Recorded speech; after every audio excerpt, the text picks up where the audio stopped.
basketball analysis with over 70 years combined experience. The Bob Ryan and Jeff Goodman podcast is brought to you by Prizepicks and the Gametime app. It's time for Bob Ryan, Jeff Goodman, Tanguay along for the ride.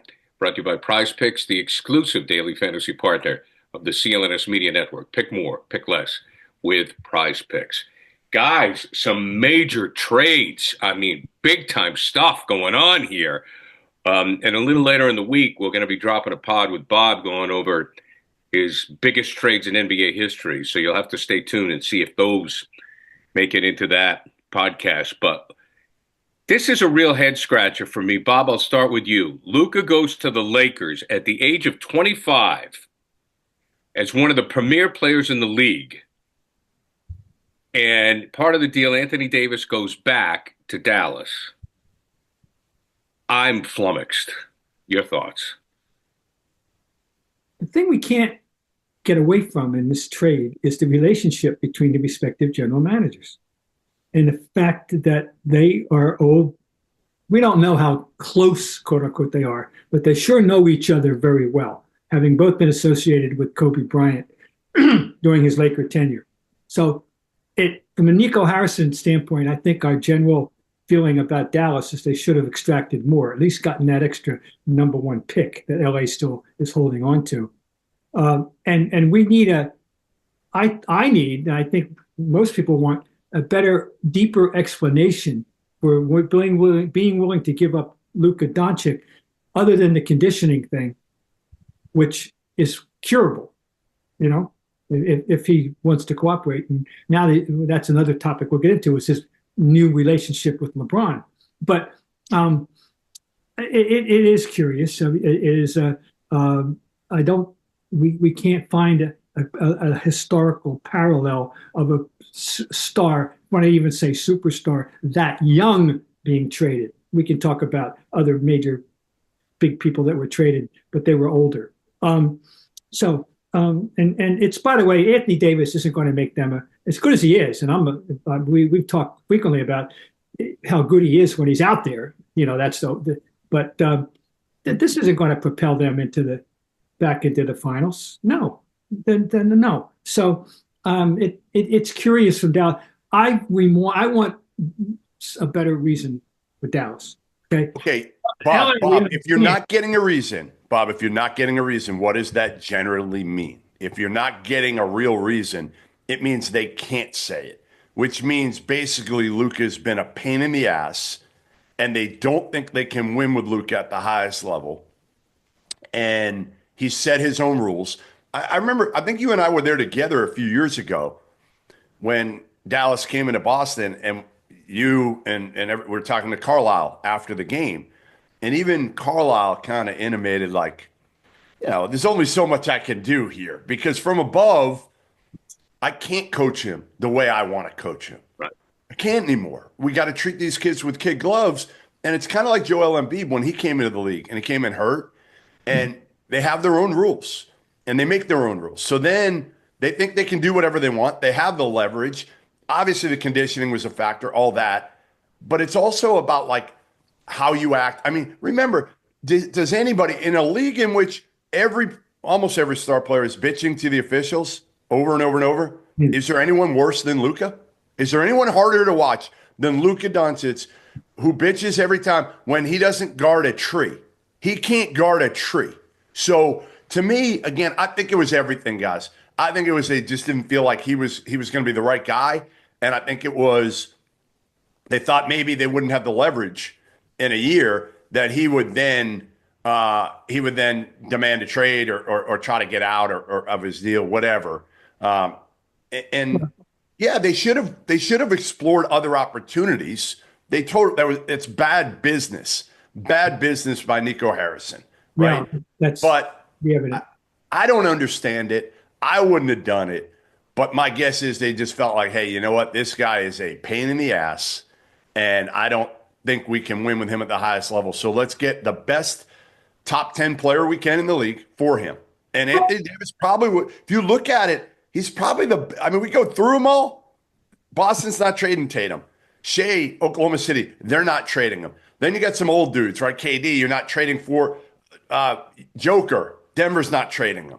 So there's a couple. Giannis, maybe. Like, that's the one I think that maybe you could have had a little bit of a fit there. But, if you're Milwaukee, you want to pair Luka and Dame Lillard together? Probably not. Probably not. So, like, it fit, but I understand what everybody, including Dallas fans, are saying right now, which is like, man, how do you do this trade for a 31-year-old Anthony Davis? 31-year-old guy who's it's news when he's on the court for more than 3 weeks at a time. And this is the way it's been. I just looked over, the last. He's been relatively healthy. He's actually been healthy-ish. Yeah, and 23-24, he played a career high 76 games. Right. The 3 years previous, he played in 36, 40, and 56 games, respectively. The 3 years previous. Now, Luka himself misses games. He hasn't played since whenever the hell now, And last year he did play in 70, but before that it was 65, 66, 65, 66, and then 61 going back to his 1920 to 1920. Anyway, it's very interesting. So how much Dallas is going to get out of Anthony Davis is certainly, questionable. I'll say this. He wanted to play, well, we can start looking at the analysis here. He wanted to play with centers, and he's going to play with two of them, For now. Yeah. And people question whether he is better at 5 or at 4, as if we still stick to those numbers in a world that's been changing in that regard, right? Oh, right. The numbers are less important, and they're more, the positions are more elastic now. But he now suddenly has got 2 young guys that can do stuff, and particularly the defensive end, Daniel Gafford and Derek Lively. So he's getting his wish in that for him. Anyway, yeah. I'll start with you, Jeff. If Mark Cuban is still running the Mavericks, is this deal made? Probably not, no. Because Nico Harrison's got all the power now. Mark Cuban's a minority owner. He's got no power. Right. Mark Cuban would have vetoed it, I think. I mean, I just don't. There's no certainly, doubt. The way it went down never would have happened. Mark Cuban, as a businessman, never. Now, again, guys, in full disclosure, I've known Nico Harrison a while. He worked at Nike, and Nike was a very, they operate differently. I'll say that. They operate differently, especially within the grassroots realm, which is what Nico was in. They just kind of do their own thing. They operate their own way. Obviously, he's known Anthony Davis for a long time. And again, we're not disparaging Anthony Davis here. To be honest, like, Anthony Davis is a top 10 player on the floor. We all know that. There's no argument there. The problem is he's 31, and now you've got a small window. Okay, small window with Kyrie and AD. You're a smallish market team. So you're not going to get another big-time free agent there. Where now, I mean, look at how fortunate you are if you're the Lakers now. You're at the end of the LeBron era, right? And everybody thought, okay, when the LeBron era ends, the AD era is going to end shortly thereafter. And what are you going to have if you're the Lakers? You're going to go back into full rebuild mode. And now what do they have? They have their superstar. They literally can go from LeBron to now having Luka and build around him. Now, again, the question is, do people want to play with Luka Doncic? Do people? I would say probably not, even though he's an elite passer with incredible court vision. It's dribble, dribble, dribble, dribble, dribble, dribble. Right. I'll give you the ball with like 3 seconds left. I'll throw a no-look pass or whatever. But I'm gonna dribble out that shot clock and take the air out of the ball and then make a pass. Like, he could be so much better, guys. That's the hard part of watching Luka is if he just had his head on straight, he could be so much better. And he's been a 5-time all NBA guy. That's like everybody thinks is a top 5 player in the league. And we're saying this, or I'm saying this. Well, which brings us to the most intriguing question that comes out of all this is how's he going to play with LeBron and vice versa? They're both totally ball dominant. And so just good luck JJ. I just want to see how this is going to work out. I think everybody's curious about this. Is LeBron going to sacrifice himself and suddenly become a catch and shoot guy in deference to Luka? Luka going to make that concession? And I don't know how. This is. Don't you think, Bob? Don't you think this is the best thing for Luka, though, to happen to Luka in a way now, because he's a guy who didn't take care of his body, who doesn't always play the right way, and now he gets a year and a half probably. That sense, it could absolutely be. That could be. There's no question about that. We go for if this conditioning thing is as atrocious and as egregious and as unprofessional as it sounds, he's going to be in the company of a man who spends, we're told, $1 million a year. I said million in case anyone is watching and listening. Imagine, Gary, if Bob spent $1 million a year on his body, what he'd look like. LeBron spends a lot of money, however much, on his body, and it has enabled him to play at an extraordinarily high level at age 40. And Luka, LeBron's going to want to take him under his wing in that regard. And I'm sure those are the instructions from above, that one of the aspects of this, LeBron, is that we need you to show this guy the way in that regard. So there's a lot to look forward to in that different regards with the Lakers. I have two thoughts on this. I'll start with the positive one. From a Laker perspective, and as a basketball fan, I'm looking forward to seeing them play together, because I think if they do decide to play the game the right way, I think they can kick some major ass. I mean, there's no doubt. You take a look at the West now. If these guys decide that the goal is to win the West, I mean, they could do it. I mean, in my opinion, they could certainly do it. And when they get into the playoffs, look out. So we saw Larry Bird do that with his body. If Luka decides to do that with his body, who knows? But Bob's right. Probably the only player that could do it would be a LeBron, right? Somebody of that level, somebody of that status could get him to say, look, kid, you could be even greater. Now, having said that, if I'm the Mavericks, there's no way in hell I'm trading this guy. I don't care, because I think he's a once-in-a-generation player. And he's 25 years old, and that's what we forget about this. He's 25. He's so young. You take a look. We were on Tatum's ass at 25, and look at the player he's become. Did anybody think that Jason Tatum would win an NBA championship with his defensive rebounding? I did not. You did. Yes, you did. I just thought. Okay, fine. Will you just let me make my point? Yes. Okay, Mr. Know-it-all. Yes. No, right, I'm not a know-it-all, but I do think it. Nobody else did. All right, Jeff. Okay. No, but he matured. Your point is well taken. Yeah, none of it. Yeah, thank you. I mean, Jeff knew, because Jeff saw him play, kindergarten. But my point is like, he's only 25, and I just think of all the guys who have. I mean, Butler changed after 25, got his team to a finals. Bird, remember? Bob was there. Helen at college. We all showed up, and everybody went, look at Larry Bird. Holy crap. He's lost 10, 20 pounds. He's got the haircut. He looks slimmer. He's in shape. I think that Dallas gave up too soon. Having said that, I am very excited to watch the Lakers now. I don't know. I don't know if you guys want to reply. I'm with you. No, I agree there. I think it's going to, and I'm intrigued to watch Dallas now. How can you not be, to see if Kyrie and AD, and listen. Oh, Kyrie, please. I know, but Kyrie, AD, like, they got bigs. Like, they could be better. They could be better certainly than they've been, because Luka hasn't been on the court. Again, the window is just it's so small now for Dallas, and now you're just basically conceding the future in a way, instead of saying, hey, you know what? And I would have just waited. I would have waited till after the season. I wouldn't have. And done my due diligence and made sure there wasn't something that came along that was better. That's the only thing I just think they screwed up with. Like, for instance, okay, here's one that I'll say to you guys. Would you have done, is this a better trade? Would you have done, if you were Dallas, Luka for Jaylen Brown, Drew Holiday, and a number 1 pick?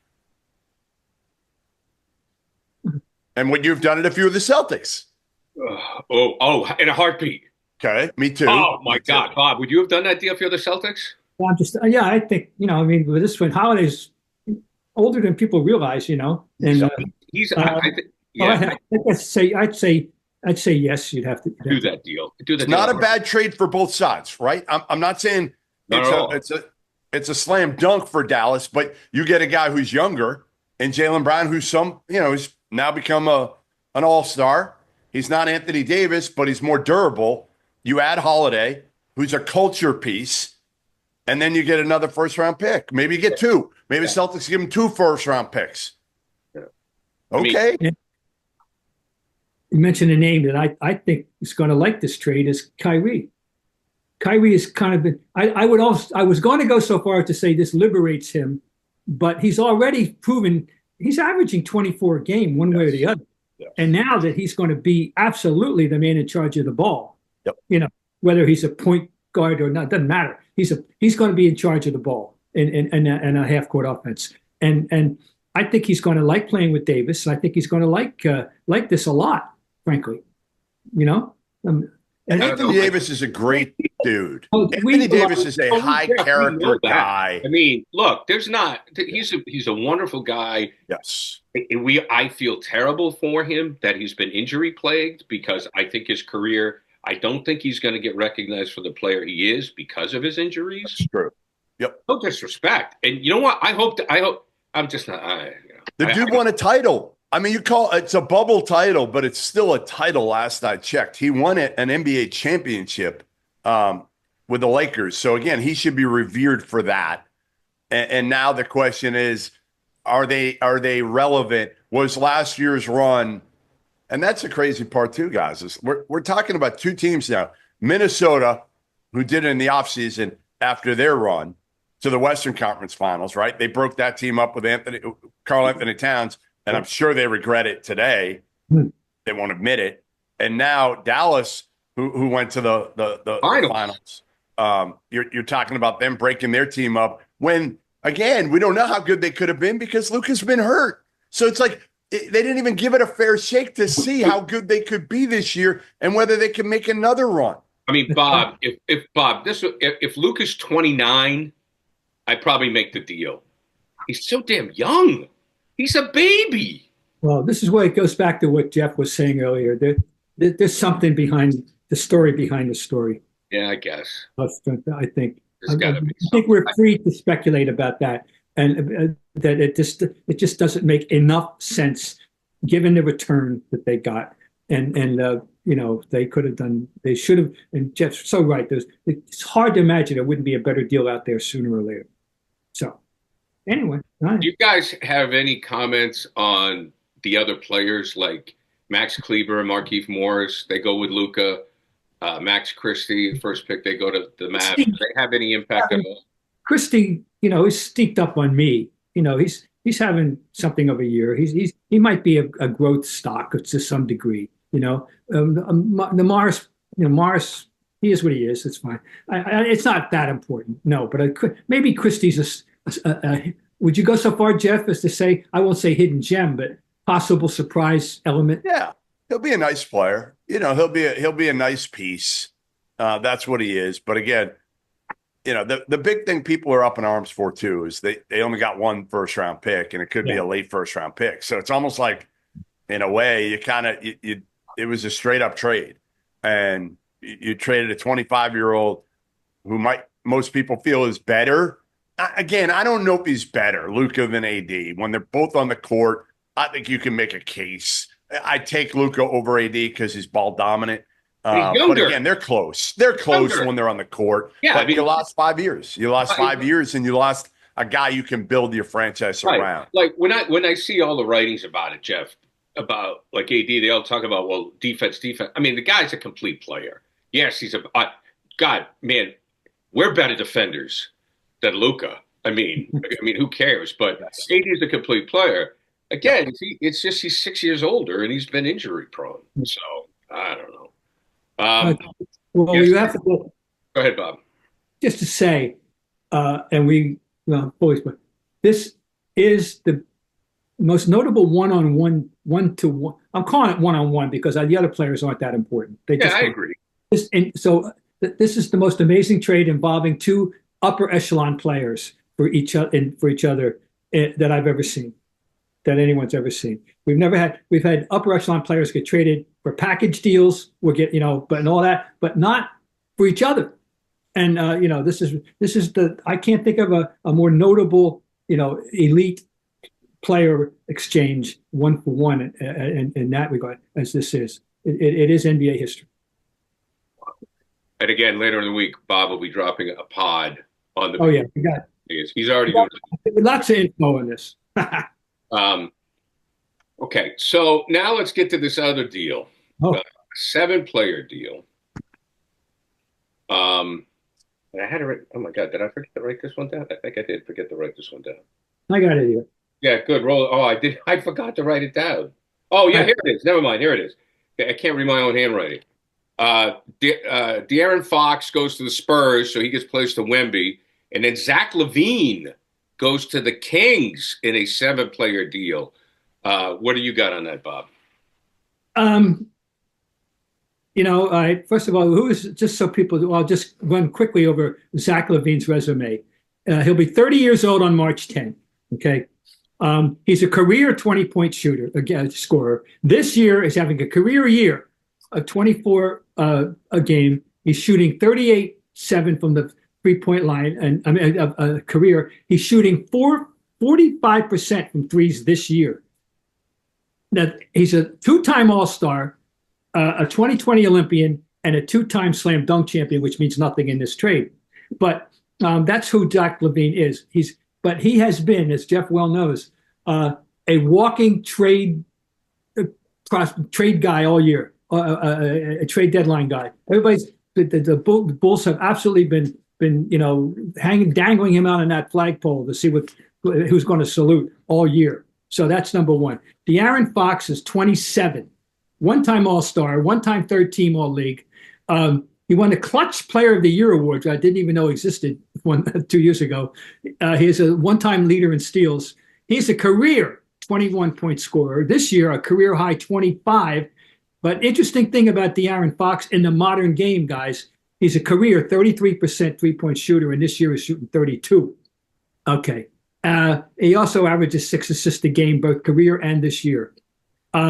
He goes to San Antonio, and suddenly they got a deep backcourt, I think. And they got a good rookie, in Stephon Castle. And they got Chris Paul. So suddenly they got an interesting backcourt. And as far as Zach Levine to Sacramento, I've been kind of bullish on Sacramento going back to 2 years ago, and they just haven't gotten over the hump. He's being reunited with a former teammate, DeRozan DeRozan. And so Sacramento, I don't know if they got better. I don't know. I'm not sure. This isn't shaking up the earth in terms of balance of power or anything. I wouldn't say. Would you, Jeff? Well, we're going to get to Jeff in a minute, and this is called the Big Market Tease as I read a commercial. That's why people are going to stick around, because I think Jeff's going to have some comments on Wemby and how this impacts them. Prizepicks, the best place to get real money sports action with over 10 million members and billions of dollars in award winnings.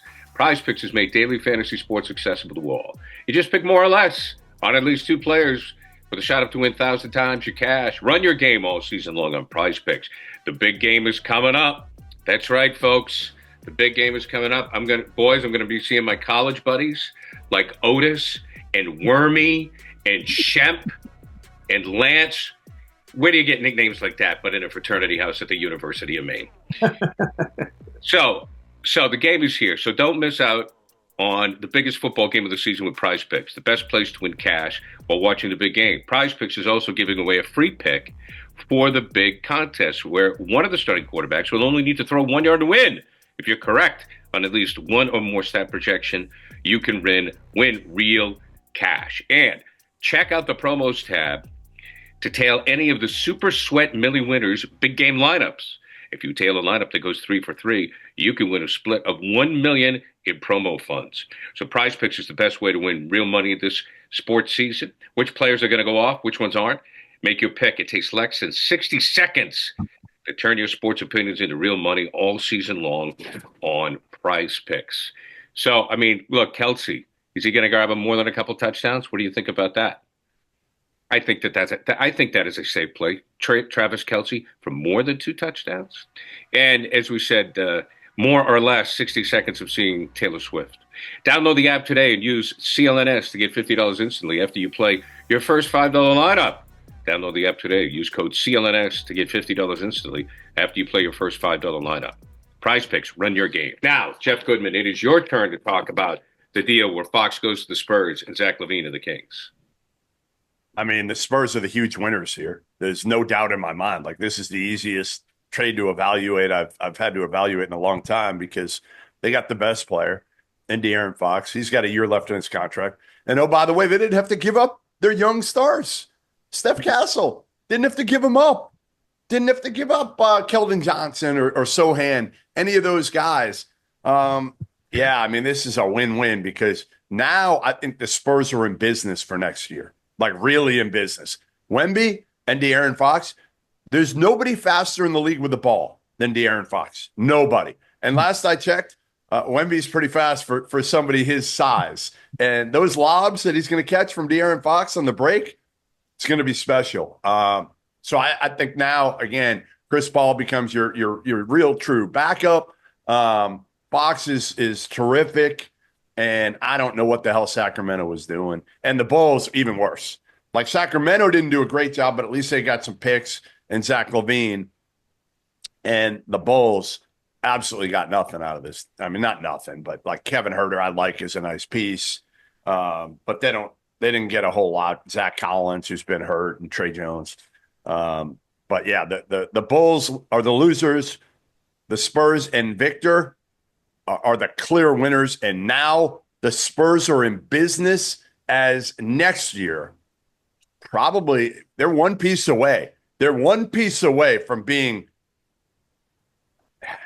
like, I don't know if I'm ready to say it, but I might be ready to say it. Like, say it, Jeff. You want to say it? They're one piece away from being like championship contenders. That's crazy that I'm saying this. But I mean, look, Wemby, people feel. Don't you think Wemby is really improved? I mean, yeah, obviously, but he's a top 10 player already. Right. He's so that's his second year. League. So why? I don't know why you're couching it. I just didn't think I'd ever say it this quickly, because I mean, look at the team he walked into and how god awful they were. And De'Aaron Fox, to me, is a top 5-ish point guard in the league, especially when you pair him with the right players around him. His perimeter shot's gotten better. He's an elite defender. Again, like I said, his speed is unmatched, other than maybe Ish Smith in the league. There's nobody else who can push the ball like he can. And yeah, and they got Steph Castle, who's going to take a jump, guys. Going to take a major jump. I think that missing piece is clear when you look at who their other front court players are. And here's here's the non-Wemby front court players for San Antonio right now. Harrison Barnes, Sohan, who's young, Julian Champagne, however you pronounce his name, you know who Champagne, and that's pretty much it. And they need they could use a seasoned big power forward type of 4-5 kind of guy, I think. And that's a missing piece of that puzzle. But certainly the backcourt's secure, I think, now. And Wembanyama is Wembanyama. He's a force of nature that we have never seen before. So they're intriguing, yeah, absolutely. And I agree with Jeff in that they've taken a step forward, but they're not ready to take the final step. But yet another team, that's in the West that is fun to watch. Go. Yeah, I mean, when I look at the West, I'm just not that impressed. We'll have to wait and see what this deal means for the Lakers. But if the deal works out for the Lakers, in my opinion, they should move to the top. That's if everything works out. If all the players buy in, everybody's doing what they're supposed to do. But I mean, the Thunder, the Grizzlies, and the Rockets, and I think the Nuggets are underachieving. But the Thunder, the Grizzlies, and the Rockets are very good teams, and they're fun to watch. And Bob, I'll start with you on this. But do you think they're world beaters? I mean, we're not talking about like dynasties here. No. We're talking about, I love the phrase, the idea of growth stocks. And, and certainly the Grizzlies and and the Rockets are growth stocks right now. They're not there yet, but they're worth investing in. Question is OKC on the verge of being a colossus or just a pretty good team? Are they going to be the Celtics and Lakers of the 80s? Or are they going to be the Bucks of the 80s? And I think the Bucks. Okay, well, so that's what I mean, the door's open for somebody. And by the way, the Lakers, we have to. I mean, I'm surprised we haven't hit this yet. Here's what passes as their center. If anybody cares about Jackson Hayes, and now they got Maxi Kleber. Is he hurt at the moment? I think. And who? Nobody. I mean, the rest of this, the front court. We're talking about Rui Hachimura. Now they got McKeith Morris, Dorian Finney-Smith, who's helped them. Jared Vanderbilt has just come back, and he's a defender. We know that.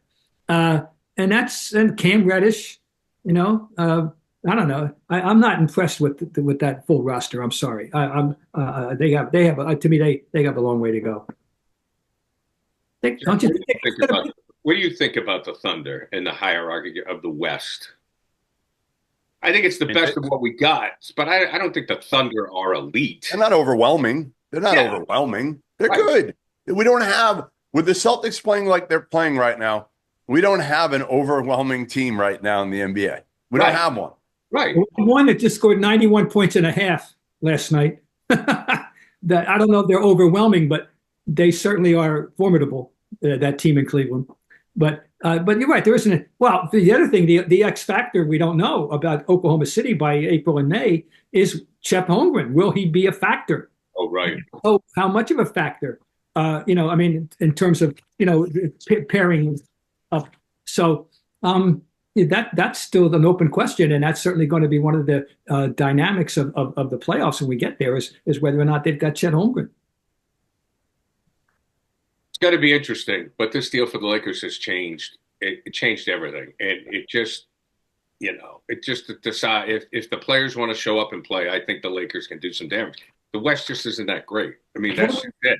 Before we exit that, what do we make of LeBron's role, which is a non-role in all this, and LeBron's finding out this? Oh, do you believe this? Come on, do you really believe that LeBron didn't sign up on this trade before it happened? That Rob Pelinka would make this trade and Jeannie Buss would make this trade without going to LeBron and saying, "Hey, you're sure you're good with this?" Why would they lie then? What is the point?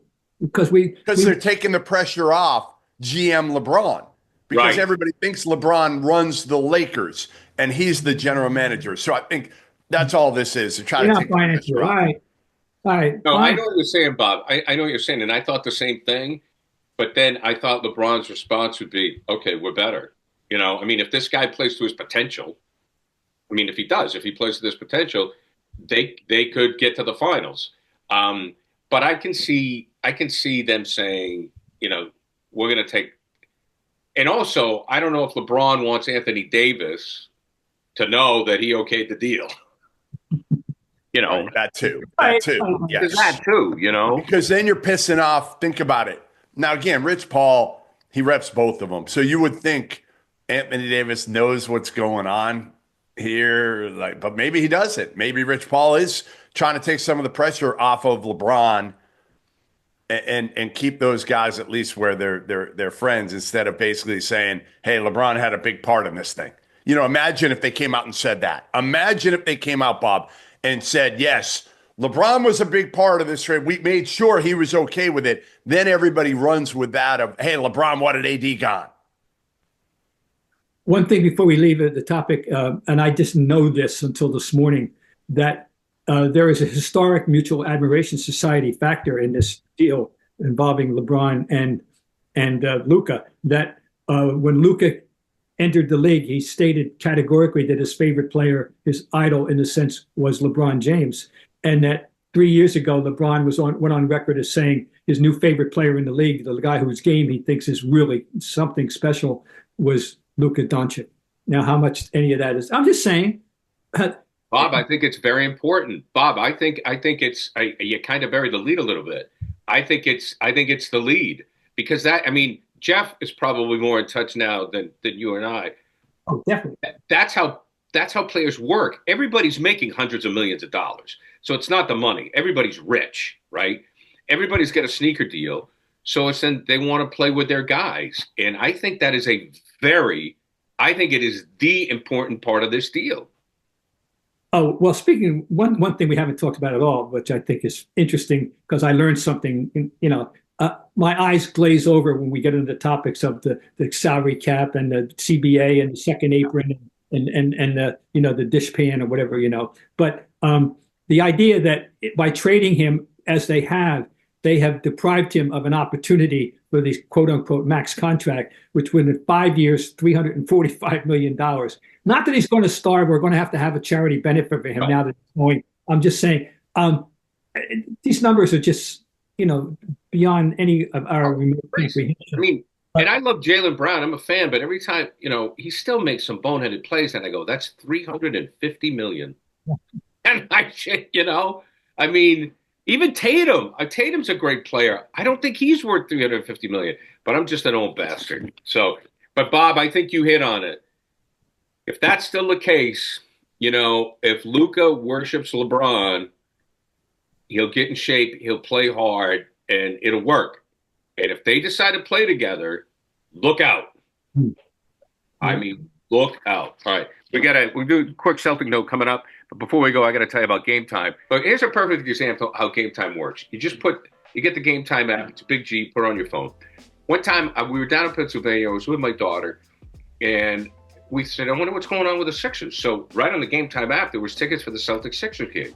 So we had a great chance to go in and see Philadelphia and the Celtics, which the Celtics won that game. We sat next to some very irritable Philly fans. Shocking. By the way, all these Philadelphia Eagle fans are just hilarious.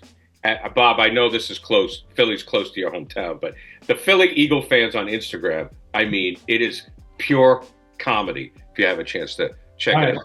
So you go to Gametime, you get the tickets, and it's terrific. And then you can even go with the Gametime picks that makes getting tickets even easier because it filters out all the fluff and lets you get to the ticket that you want. They have the super deal. It's amazing. It is the best deal on the website that particular day. You also have seat views before you can buy them, on-time ticket delivery, lowest price guarantee, event cancellation protection, and so forth. So download the Gametime app today and create an account. So Gametime, that's the way to do it, folks. What time is it? It's always Gametime. All right, let's get back to it. I'm watching the Celtics game last night. I know I'm pretty sure Bob is too because I was texting him. So I sit down, and this is the average fan. I'm an average fan now. I'm not in the media. And they're down by 20, and I go, screw this. I got other stuff to do. And then I check back in the second half, and then they make a run, and they go on to win the game, which, Bob, they should have, considering who was on the team for Philadelphia. I mean, it just goes to show when they want to put in the effort, and they went on to win 118 and 100. Philadelphia didn't have anybody. They had one of their best players, and that was it. I didn't see the whole game. We went to the movies, and we were better off. Jumped in, turned it on immediately when I got in the car, and it was and to hear that they had already been down 11, and they cut it to the first period. They cut it to 2, and then Philly ran off a run and headed up, and it was 15 at the half. We went to eat, and we went in, and it was a place where the game was on. So from that point on, we monitored the remainder of that game from halftime, this whole second half at the restaurant, at the bar, and watched the game. And when it got to be 21, I remember saying to Elaine, "Well, it's such a sad state of affairs when we have several candidates for worst loss of the year, and this is just this is another one." Yeah. Now, and then, you look up, and I kind of got distracted, and then, it's down to 10. Oh, what do you think, And then we watched it very closely from that point on. Okay. So you want to call it, it's numerically, it's the second biggest comeback in this group's history, own history. One of the big comebacks ever, 26. And yet you have pointed out why it can't be in that category when you consider who they played. Philadelphia did not have 4 rotation players. They had Maxey, that was it. They did not have Embiid. They didn't have George. They didn't have Drummond, and they didn't have. There's another rotation player. I forget they didn't have. And it was disgraceful. But then again, they just were coming off a win over a depleted New Orleans team, whom they should have beaten. I don't care what the game was in somebody's living room. They should have beaten New Orleans by 15 or 20, and they were lucky to beat them on a great shot by Tatum with 3 seconds to go. So anyway, that's how they're playing now. So I'm going to ask the question posed. I'm going to stop off the soapbox. How do we feel about them today? Given that, does this feel like a win? Does it feel like how do we feel about this team at this point in time, given these last couple of games and where they? I mean, you can't trust them completely. No. You can't trust them. That's the problem. Is again, like they don't look like the same team from a year ago. They don't look like the same team, and I don't know what it is exactly. Again, the shots aren't falling as much. Obviously, they're not defending at the same level. They don't play defense at all. Yeah, and they're not. They just don't look like they have that same focus and hunger that they had a year ago at this time. Yeah, I mean, they're lazy. Right. They're lazy. And it's weird. They're lazy because a team with Derek and Drew Holiday's fallen off. Right, Drew's also. That was not right. Age is catching up. Yes, totally. So, to me, again, and Derek White's confidence was shaken there for a while, I think, and that's who Derek White is, right? Like if things are going, I just think he's one of those guys that needs his confidence, and if he loses that, he's not the same player. But can they flip this thing? Sure. I mean, again, I just don't think there's another team that you look at and you're like, man, I'm scared of the Cavs. Like, I'm not scared. I'm not scared of them. But I'm not scared of them if I'm the Celtics. But they can beat you. They can easily beat you. The way I look at it is the Celtics can lose to anybody. Yeah. They can lose to anybody. They can beat anybody, but they can lose to anybody. And I'll get on my soapbox and then I'll let you guys go. I'm Joe Fan. I look at myself as Joe Fan now. And I know nobody cares about this. But when I hear it in the media and I hear it on my guys on sports radio, they go, well, it's a regular season. They'll show up in the playoffs. As a consumer, like my daughter said, she wanted to go to a Celtics game. And you look at what the ticket prices are. I go, I'm not going to pay that kind of money because I may go and they may decide not to play. And when you have families spending a lot, not just corporate America, spending a lot of money to go to maybe that one game or those two games, and they don't show up. They decide not to play that night. And it just sucks. Because everybody just says, oh, well, wait till the playoffs. Well, what about the people that pay a lot of money to see a regular season game? That's it. It's the new NBA. And it's not just here. It's everywhere. Right. It's everywhere. All right, coming up later this week, Bob Ryan, folks. You want to check it out. He's got the biggest booming trades in NBA history. It's coming up later this week. We've been brought to you by Prizepicks, the exclusive daily fantasy partner of CLNS Media Network. Pick more, pick less. Prizepicks.